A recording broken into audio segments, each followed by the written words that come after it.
UDM leader Bantu Holomisa says Finance Minister Nhlanhla Nene should immediately suspend Public Investment Corporation head Dan Matjila ahead of a disciplinary process.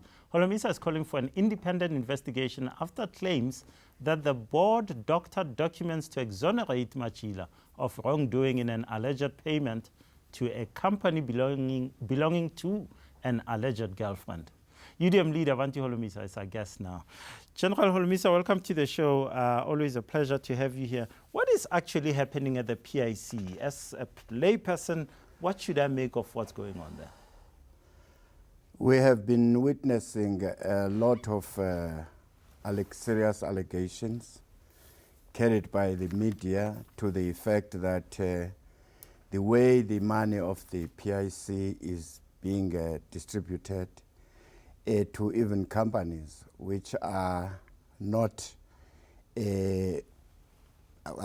good in terms of investments.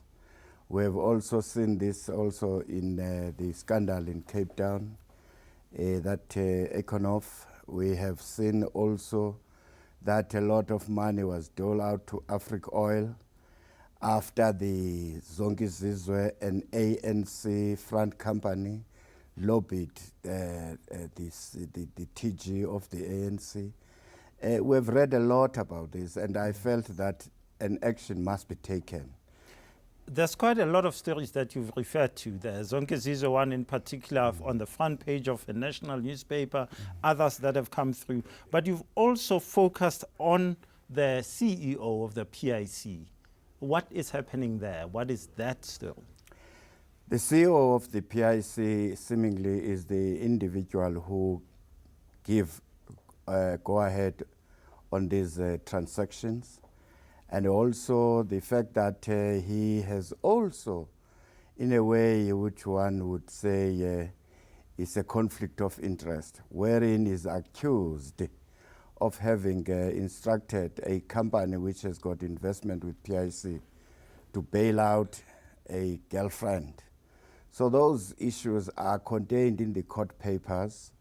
The minutes which were doctored in order to save Dan Matjila are also part of the court papers.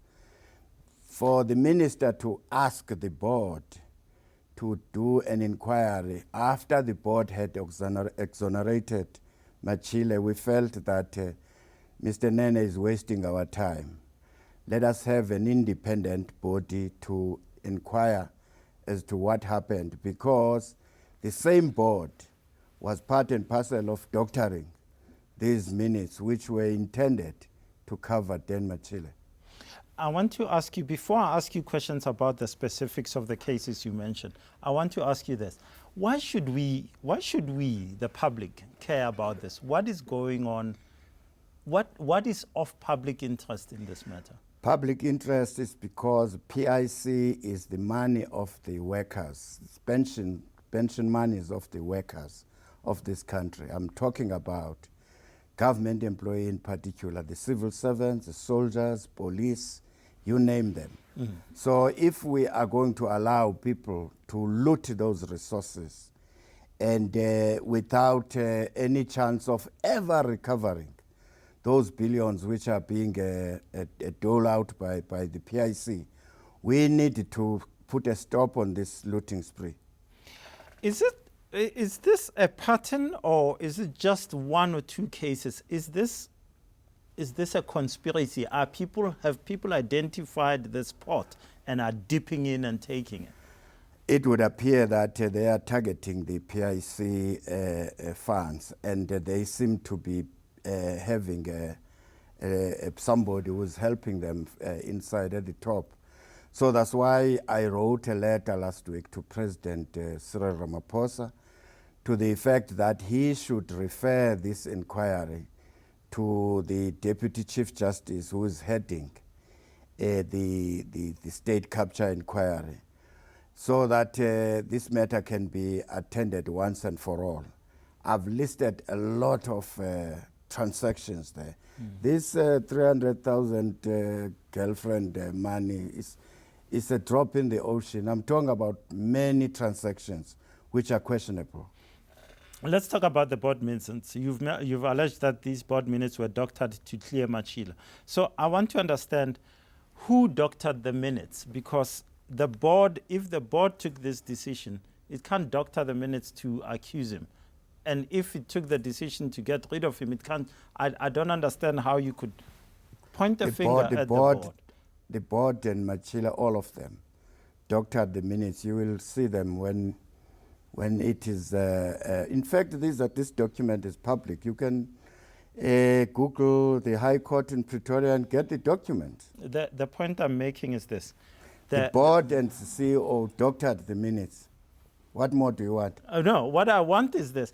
That the board sat down and said, we will have an inquiry. They asked internal audit to look at it. He was cleared twice. And the minutes show that, okay, this man has been cleared. Why would they doctor the minutes? They doctored the minutes not to inquire the relationship between Matjila and his girlfriend, as well as the fact that he had instructed one of the directors of a company which ended up paying that money to bail out this lady. Why would that board? I wouldn't know the board. Let them go to court and answer that question. But I'm giving you what I've read. What the minister says and has said in the past, I won't respond to this. We act on the basis of evidence. What do you want him to do exactly? He said this on June 5 before you filed this new document. Well, it is disappointing that the arrogance of power in some of these ministers tend to frustrate the process of the investigation. For him to say he's not going to respond to us, it showed utter disregard of the rules of the game. But be that as it may, he thought we are threatening that we won't go to court. I want to see him going to court defending the PIC CEO. I'm not surprised. After all, he was once a chairperson of the PIC, that is the current minister. So maybe some of the transactions which were approved, which runs into billions, he was part of approving those. Now he can't take it that now he has to also be subject of investigation. To be fair to him, this investigation was closed by this board, and he did ask them to reopen it. This is where we differ with him, because he is still going to the same board which protected Dan Matjila. We are advising him, strengthening his hand to say, refer the matter to an independent body, not to go back to the same board which had altered the minutes. There is one transaction that I want to ask you about before I ask you one more question that might be a bit political. It's about the Zonke Africa Oil transaction, in which Billy Masetla, the former head of the intelligence of this country, says that, yes, I did help facilitate a deal between the PIC and this business, and I'm owed money as a cut for what I did for them. I cannot not trust Billy Masetla. What does that one transaction tell you about political shenanigans in this?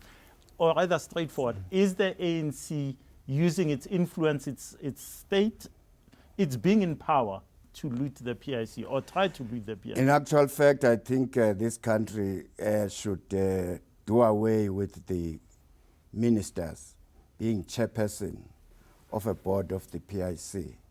What they should do instead is to have a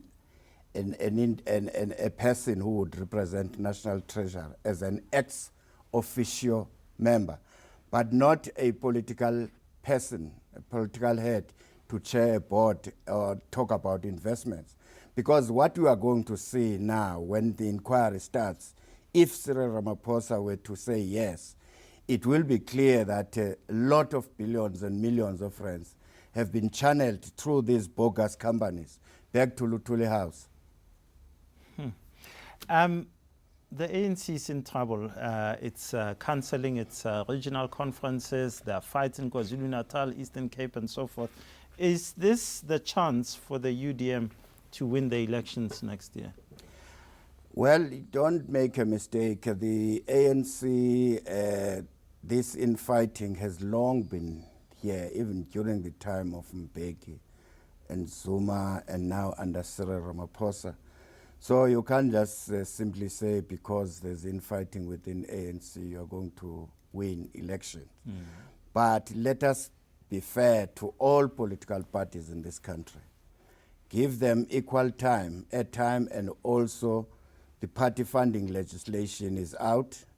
We hope that the private sector will now be open and support other political parties. Because the politics of South Africa elections are too expensive. Bantu Holomisa, thanks so much for coming through. I hope we get to air and ventilate this matter at the PIC and we get to the truth. Thanks so much. Thank you. After the break, our winner and loser of the week. Stay with us.